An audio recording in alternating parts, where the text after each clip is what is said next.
سرکار میرے سیلانی سرکار میرے سیلانی سرکار میرے سیلانی سرکار۔ رمضان کا مہینہ تھا۔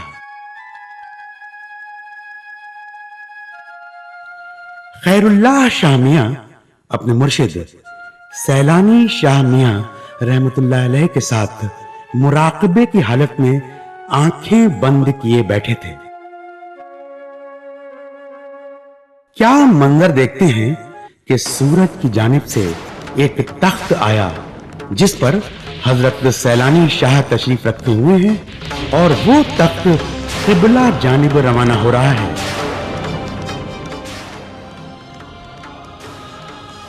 تخت ہیرے جواہرات سے سجا ہوا ہے۔ منظر کی تاب نہ لا کر خیر اللہ شاہ میاں نے آنکھیں کھول لی اور اپنے پیر سیلانی میاں حضرت سے عرض کیا، حضور، ہاں خیر اللہ میاں، کہو کیا بات ہے؟ تصور میں کیا دیکھتا ہوں کہ سورج کی روشن کرنوں کی طرف سے ایک روشن تخت آتا ہے جس پہ آپ تشریف فرمائے حضور، اور اچانک اس تخت کا رخ کعبے کی جانب ہوتا ہے۔ لگتا ہے حضور آپ کی خدمت گزاری میں رہ کر اس گنہگار کو اتنی تمیز ہو گئی ہے کہ اس سال آپ حج کو جائیں گے، ہے نا؟ خیر اللہ میاں، حضور، ویسے تو عاشقوں کے دلوں میں بیت اللہ کی صورت ہر وقت موجود ہوتی ہے کہ جب دل میں آیا روحانی طور پر حاجیوں کے ساتھ مل کر حج کر لیا، لیکن چونکہ اللہ کا حکم ہے اور رسول اللہ صلی اللہ علیہ وسلم کی سنت ہے، اس لیے جسمانیت کے ساتھ حج کرنا فرض ہے۔ ہمیں بھی رسول مقبول کا پیغام آیا ہے۔ خیر اللہ میاں، تم بھی آنا اور اپنا حصہ لے جانا۔ الحمدللہ، زہے نسیم قسمت ہو گئے ہماری حضور، الحمدللہ۔ بڑا احسان و کرم ہوگا مرشد آپ کا ہم پر، یا اللہ تیرا بڑا احسان و کرم ہے۔ 2-4 روز کے بعد علی سیٹھ نام کے ایک شخص دونگاؤں سے چکھلی بابا کی خدمت میں آتے ہیں اور عرض کرتے ہیں، السلام علیکم بابا سیلانی۔ حضرت، میرا حج کا پروانہ آ چکا ہے۔ میں چاہتا ہوں کہ آپ کے ساتھ میں حج کو چلوں اور آپ کی خدمت کروں۔ میں اپنے آپ کو خوش نصیب سمجھوں گا۔ ہاں علی میاں، اللہ کے کرم سے ہمارا بھی حج کا پروانہ آ گیا ہے، لہذا ہم تمہارے ساتھ ضرور چلیں گے۔ جے نصیب، جے نصیب۔ خیر اللہ میاں، ہاں حضور۔ ہم علی میاں کے ساتھ دونگاؤں ہوتے ہوئے کھام گاؤں جائیں گے۔ تم ابھی سے کھام گاؤں روانہ ہو جاؤ، انشاءاللہ اگلی ملاقات کھام گاؤں میں ہوگی۔ حضور، آپ کے حکم کی تعمیر ہوگی۔ خیر اللہ شاہ میاں بابا کا حکم پا کر کھام گاؤں پہنچے۔ وہاں پر بابا کے دیگر 3 خلفاء حسن علی میاں، محمد صدیق میاں اور عبد الغفور چیف صاحب میاں نے خیر اللہ شاہ میاں کا استقبال کیا اور کھام گاؤں آنے کی بابت پوچھا۔ خیر اللہ صاحب آ گئے۔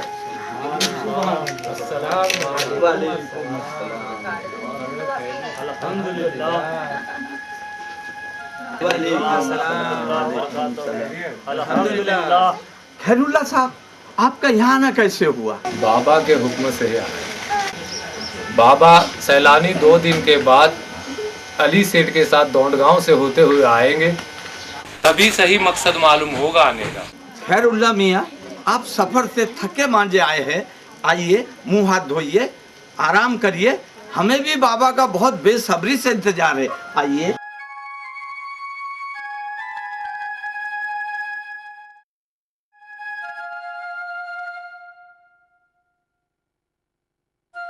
ارے بھائیو، بابا آ گئے، چلیے۔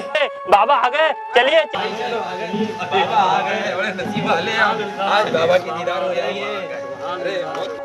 ارے آئیے، بابا آ گئے، سبحان اللہ، سبحان اللہ۔